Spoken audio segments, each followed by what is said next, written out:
really crucial in pitching. I always want to make sure that as we're pitching, our weight is going to be more towards the target, so forward. If you're left-handed, it'll be on your right side, and if you're right-handed, it'll be on your left side. So the reason being is that allows the club to work just as we did with our chipping lesson. It'll allow the club to work on more of a descending blow, meaning I'm going to hit more down on the ball, and that'll help pick the ball up, and it'll create actually a small amount of spin that will allow the ball to sit a little bit softer and not roll quite as much. Make sense? Okay? So a big thing I like to see, you're going to have the same grip no matter what.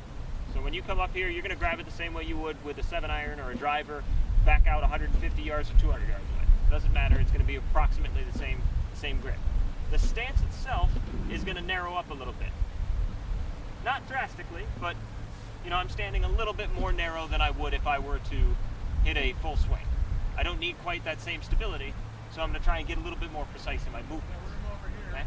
So weight's going to be forward here, and all I'm going to do is rock my shoulders a little bit more than you would on your chipping. As you saw with the chipping swing, it's going to be a small movement, right? Well, it's the same thing in pitching. It's just gotten bigger. You guys can see it. You can remember it as almost an L to L. So I can take it back and create an L here, or right angle, and through with another right angle. It's going to be the same thing, okay? But the only difference is that my hinge in my hands, or wrist. So I'm going to just cock my wrist a little bit, and cock my wrist through. Real simple motion. All we're going to do is set up to each one of these balls, weight forward, and hit just a little bit of a pitch here. Now I got a lot more height on it and not nearly as much roll.